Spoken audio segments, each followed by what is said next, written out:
Hello students, welcome back to my channel. This is Sonia Jain. तो बेटा आज हम करेंगे शिक्षा निदेशालय राष्ट्रीय राजधानी क्षेत्र दिल्ली से आई हुई वर्कशीट नंबर 27 क्लास 8 के लिए। विषय गणित है, डेट है इसकी 29 दिसंबर। आज हम करेंगे घन संख्याओं का घनमूल। आज हम घन संख्याओं का घनमूल तथा उनका दैनिक जीवन में उपयोग के बारे में चर्चा करेंगे। सबसे पहले घनमूल का अर्थ समझते हैं। ठीक है, आज हम सीखेंगे घनमूल कैसे निकालते हैं और उसका हमारे दैनिक जीवन में क्या उपयोग है। तो घनमूल का बेटा शाब्दिक अर्थ, शब्द घन का मूल, क्या मतलब हुआ? घन का मूल, यानी कि घन संख्या जिस संख्या से प्राप्त होती है। देखो, अगर हम ये 4 की घात 3 लिखते हैं, ठीक है, तो इसका मतलब होता है घन, 4 का घन। ठीक है, 4 की घात 3 का मतलब होता है 4 का घन। इसे हम कैसे करते हैं? 4 गुना 4 गुना 4, 4 चौक 16, 16 चौके 64। ठीक है, इस तरीके से हम इसको करते हैं। अब बात आती है घन मूल की। तो घन मूल में बेटा घन मुख्य रूप से घन मूल निकालना संख्याओं के घन निकालने की विपरीत विधि है। मतलब 4 की घन जो हमने निकाला वो निकाला 64। अब जो घनमूल है बिल्कुल इसका उल्टा है, यानी कि उल्टे का मतलब ये है कि अगर हम मुझे 64 का घनमूल निकालना है तो इसका उत्तर आएगा, देखो इसका उत्तर आएगा 4 गुना 4 गुना 4, यानी कि 4। ठीक है, मतलब जिसका मैंने घन किया था उसका जो आंसर आया, उसका जो हमने घनमूल निकाला वो इसका उत्तर हुआ, मतलब उसका उल्टा। ठीक है, देखो 4 का घन किया वो 64 आया, और अगर मैं 64 का घनमूल निकालूंगी तो उत्तर आएगा 4। तो आगे देखते हैं। जैसे 4 का घन 64 होता है, अर्थात 64 का घनमूल 4 है। अभाज्य गुणनखंड विधि द्वारा घनमूल निकालना। अब 729 का घनमूल ज्ञात करना है। तो 729 का हमें क्या करना है? अभाज्य गुणनखंड विधि द्वारा घनमूल निकालना है। तो हम इसके अभाज्य गुणनखंड फल करेंगे तो वो होगा 3 गुना 3 गुना 3, 3 गुना 3। अब ये देखो 3 3 का हमें एक जोड़ा बनाना है, 3 3 के जोड़े बनाने हैं। जैसे 3 कितनी बार है? ये है 3 बार। ठीक है, इस 3 को एक बार लिखा, फिर ये 3 3 का एक बार है तो इसको एक बार लिख लिया। तो हमारा जो घनमूल निकलेगा वो बनेगा 3 गुना 3, यानी कि 9। ठीक है, तो जब भी हमें घनमूल निकालना होता है तो हमें 3 3 के जोड़े बनाने होते हैं। जैसे कि हमें जो हमें स्क्वायर रूट निकालना होता था, वर्गमूल निकालना होता था, तो हम उसमें 2 2 के जोड़े बनाते थे। घनमूल निकालना है तो 3 3 के जोड़े बनाएंगे। ठीक है, अब 27 है तो 27 में क्या होगा? 3 गुना 3 गुना 3। ठीक है, 27 का क्या होगा? 3 3 9 9 27, 3 का एक जोड़ा बन गया तो यानी कि उत्तर हो गया 3। अब 125 है, 125 के भाज्य गुणनखंड करेंगे अगर हम, तो ये हो गया 5 5 25, 5 दूनी 10 5, और ये हो गया 5 5 25, ये हो गया 5। तो ये 5 का एक जोड़ा बन गया, उत्तर आ जाएगा 5। अब लेकिन हमें किसका निकालना था? घटा 125 का निकालना था, यानी कि घटा 5 गुना घटा 5 गुना घटा 5। ठीक है, तो घटा 125 का घनमूल निकलेगा घटा 5। अब दैनिक जीवन में घनमूल का उपयोग देखते हैं। राम के पास एक घनाकार गिफ्ट है, ठीक है, जिसका आयतन 512 सेंटीमीटर क्यूब है। ठीक है, आगे है ये, वह इस गिफ्ट के भुजा की लंबाई बिना भुजा को माप किए हुए ज्ञात करना चाहता है।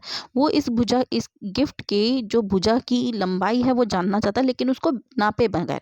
ठीक है, उसमें उसको क्या करना पड़ेगा? 512 का अभाज्य गुणनखंड निकालेगा पहले तो, फिर अभाज्य गुणनखंड क्यों निकालेगा? क्योंकि उसे घनमूल निकालना है। ठीक है, 512 का घनमूल निकालने के लिए अभाज्य गुणनफल निकालेगा। तो इसके गुणनखंड इस तरीके से निकलेंगे।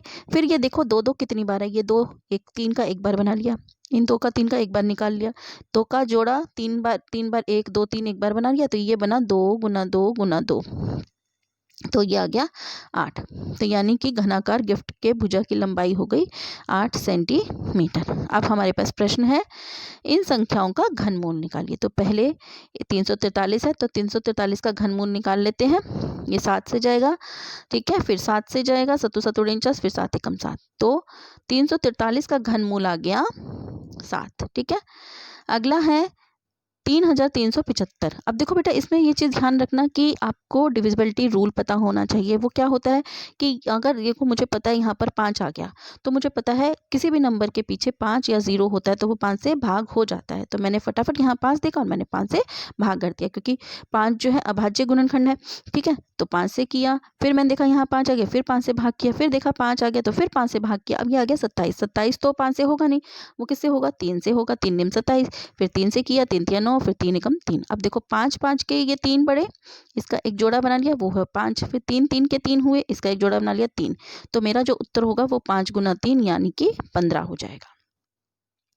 फिर इसका अगला देख लेते हैं। अगले में है 13,824। इसको हमने देखा यहाँ पे 4 है, तो 2 का डिविजिबिलिटी रूल क्या कहता है कि जो भी नंबर के पीछे 2 4 6 8 0, यानी कि 2 का पहाड़ा होता है ना, 2 दूनी 4, 2 तिया 6, 2 चौका 8, 2 पंजे 10। ठीक है, जिस भी संख्या के पीछे लास्ट में यहाँ पर ये अंक हो 2 4 6 8 0, वो नंबर पूरा चाहे जितना मर्जी बड़ा हो वो 2 से भाग हो जाता है। फिर हमने यहाँ देखा 2 है, फिर मैंने 2 से भाग किया, फिर यहाँ 6 देखा, फिर 2 से भाग किया, 8 देखा, फिर 2 से भाग किया, यहाँ 4 देखा, फिर 2 से भाग कर दिया, यहाँ 2 देखा, फिर 2 से भाग किया, 6 देखा, 2 से भाग किया। अच्छा, यहाँ पर 216 में अक्सर बच्चे गलती करते हैं, क्या करते हैं, 2 एकम 2। ठीक है, फिर 2 एकम 2 करने के बाद बच्चे अक्सर क्या करते हैं, 216 के नीचे लिख देते हैं 2 अट्ठे 16, जो कि गलत हो जाता है, क्योंकि एक को भूल जाते हैं ना जाने के 0। ठीक है, ये ध्यान रखना है, 108। ठीक है, अक्सर बच्चे इसमें गलती करते हैं। फिर वही 2 से भाग किया, फिर हमारा आगे 27, 27 3 से जाता है, फिर हमने इस तरीके से किया। तो अब देखो 2 का एक जोड़ा बनाया 3 3 का, ये 2 का एक 3 का जोड़ा बना लिया, ये 2 3 बार आ गया, इसका एक जोड़ा बना लिया, ये 3 3 बार आ गया, इसका एक जोड़ा बना लिया। तो हमारा जो उत्तर होगा वो क्या हो जाएगा, 2 गुना 2 गुना 2 गुना 3, यानी कि 2 दूनी 4, 4 दूनी 8, 8 तिया 24। तो ये हमारा 13,824 का घनमूल हो गया 24। अगला देख लेते हैं। अगला है 1728। 1728 फिर वही 8 आ गया, यानी कि 2 से जाएगा, फिर यहाँ पे 4 आ गया, फिर 2 से जाएगा, फिर 2 है, फिर 2 से जाएगा, 6 आ गया, फिर 2 से जाएगा, यहाँ पे देखो 108 वाला यहाँ पे रिपीट हो गया वैसे ही। ठीक है, 54 27 9 3, फिर ऐसे ही किया। फिर हमने इसके जोड़े बना लिए 3 3 के। ठीक है, तो 3 3 के जोड़े के बनाने के बाद हमारे पास क्या उत्तर आया, 2 गुना 2 गुना 3, 2 दूनी 4, 4 तिया 12। तो 1728 का घनमूल आया 12। अगला देख लेते हैं। पांचवा है 2197। अब देखो 2197 में देखो ना तो यहाँ 2 है, ठीक है ना, 2 नहीं है तो 2 4 6 8 0 नहीं, यानी कि 2 से नहीं जाएगा। 3 से 3 का भाग का कैसे कहते हैं, 3 के भाग में हम क्या करते हैं, सभी असंख्य अंकों को प्लस कर लेते हैं, यानी कि जैसे 2 जमा 1 2 जमा 1 जमा 9 जमा 7। ठीक है, 2 और 1 3, 3 और 3 9, 12 12 और 7 कितना हो गया 19। क्या 19 3 के पहाड़े में आता है, नहीं आता, नहीं आता, तो यानी कि ये जो है 3 से भाग नहीं होगा। ठीक है, अब ये 3 से भाग नहीं होगा, यहाँ पे ना 5 है ना 0, ये 5 से भी नहीं होगा। 7 से भाग करके देख लेंगे, 7 से भी नहीं होगा। फिर हम देखेंगे 8 नहीं है भाज्य, फिर 9 नहीं है, 10 नहीं है, 11 है। 11 से देखेंगे, 11 से भी नहीं होगा, फिर ये 13 से जाएगा। ठीक है, तो हमने से 13 से भाग किया तो 169 आया, फिर 13 से भाग किया तो 13, फिर 1 कम 13। तो यानी कि 2197 का घनमूल आया 13। अगला देखेंगे 1331। 1331 को जैसे मैंने अभी आपको बताया, वही 2 से देखा, 3 से देखा, 5 से देखा, 7 से, फिर 11 से देखा तो 11 से चला जाएगा।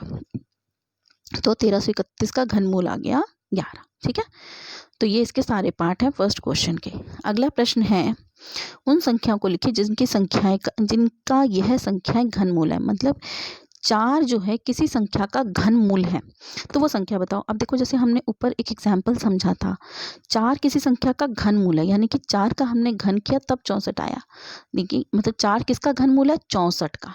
ठीक है, तो वो कैसे निकलेगा, 4 किसका घनमूल था, 64 का, तो इसके लिए मुझे 4 का घन करना पड़ेगा। ठीक है, तो अब मैंने क्या करना है, किस संख्या का घन है, घनमूल है, तो ये मैंने उसके लिए मुझे घनमूल निकालना पड़ेगा।